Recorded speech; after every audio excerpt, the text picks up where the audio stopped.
and we hope it will be what will sustain business and keep it there. Thank you so much.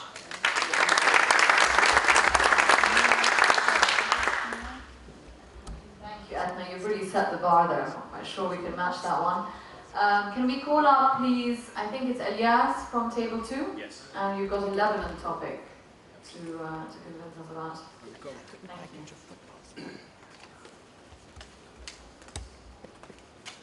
Just looking for my fifth statement.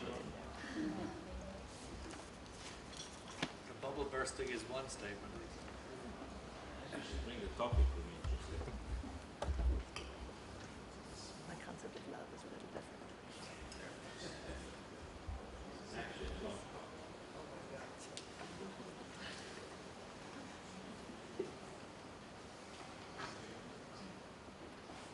Okay, so the question is a bit long and I didn't know how to talk, so I had to bring it with me. So Lebanon's economic boom of the last 3 years is counter-cyclical to the world economy and unsustainable given the asset bubbles it's creating. So is Lebanon's recent economic boom sustainable? That's how I would put it. And I think we had a consensus on 5 statements as required. I'll try to develop on them, but I'd rather give you the answers before and then we'll develop. So first statement, Lebanon's economic boom is not counter-cyclical. We were not in that cycle to begin with. So we avoided the crisis because the crisis did not happen in Lebanon. Second observation, boom or bubble, we'll debate it. We define boom as being something that happens when the economy is doing well. Otherwise we could have used a lot of other words like surge or, and bubbles burst. So that's the other sort of thing we thought about. Third statement, political stability is the guarantee, and we can compare with Dubai when we expand on that point. Fourth statement, for the Lebanese economy to be sustainable, we need to draw on the strengths of Lebanon.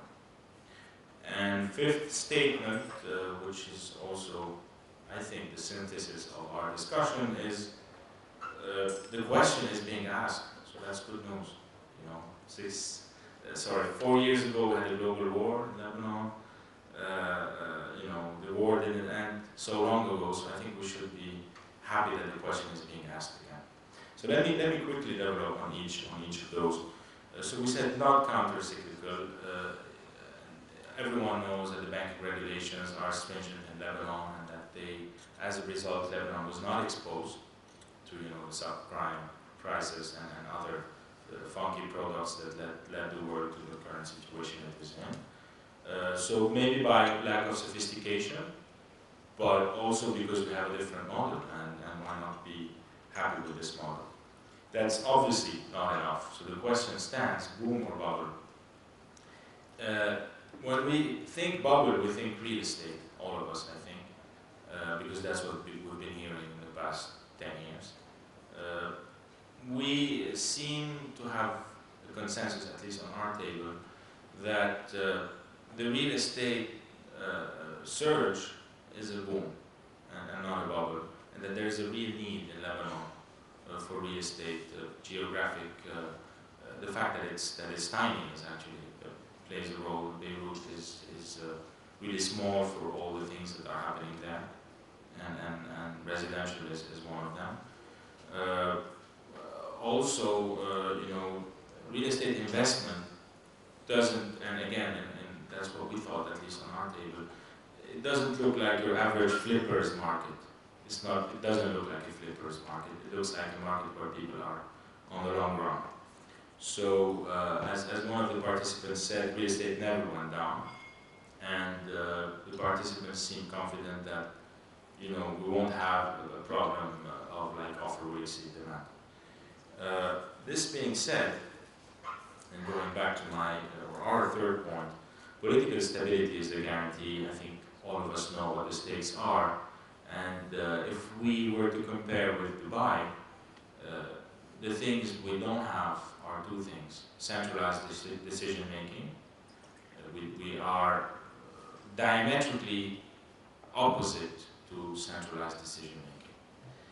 and that's one of our weaknesses, and we have to acknowledge. The other thing we don't have on the political stability front is obviously, our neighbors, our loving neighbors, as we call them. And Dubai might have one threatening neighbor, but not 3 or 4. So that's also something that's not necessarily to the benefit of Beirut as a sustainable economic place. Now, the fourth point is drawing on Beirut's strengths. And we agreed that we have 3 strengths, not necessarily the ones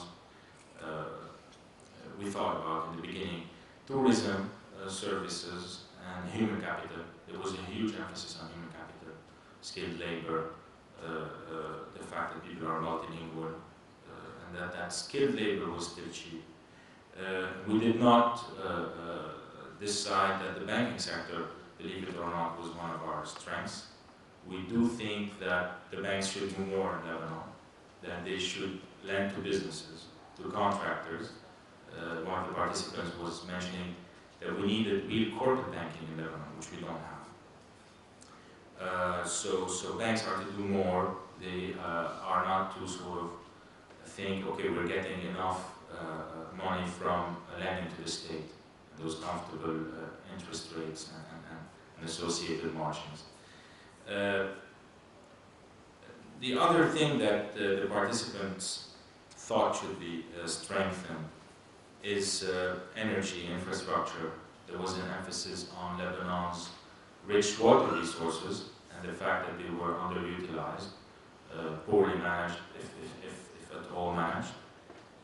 So there seems to be efforts to be made there. Telecom, obviously, we touched on telecom and the deadlock in that sector, and the fact that we could have been competitive had we done what we would have supposed to do, what we were supposed to do. I'm sorry.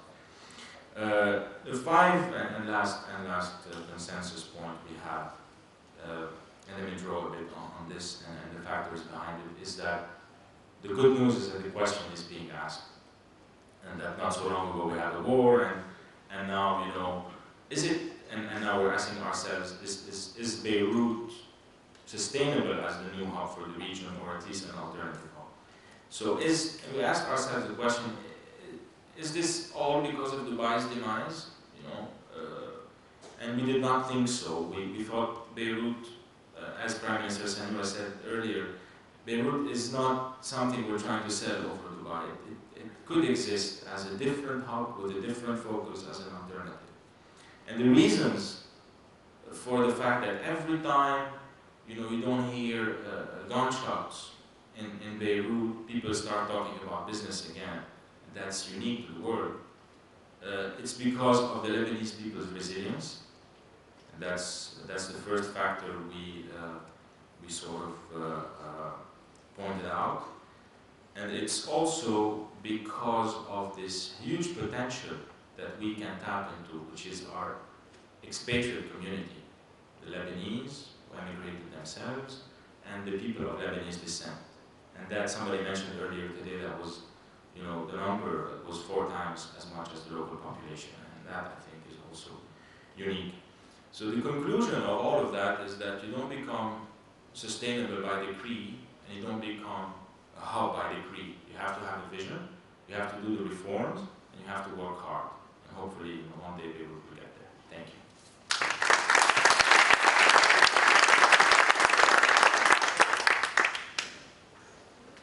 Thank you very much. Andy Pritchlow, can I call you up, please? Andy Fuzaya Jones.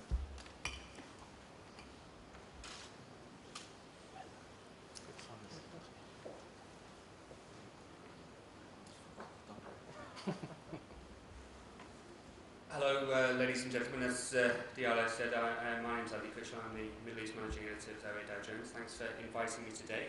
Our group was asked to answer the question in debate whether the Arabian Gulf can support more than one business hub, and our answer to that question was quite simply no. There are many reasons for this, some of them symptomatic with what you now see in the region. It seems that every city, whether it's Abu Dhabi, Doha, Dubai, Kuwait City, Manama, employs the same consultants who recommend the same economic policy solutions to creating a hub, which is have an F1 Grand Prix, start an airline, create a financial centre, and open a shopping mall, which doesn't really make for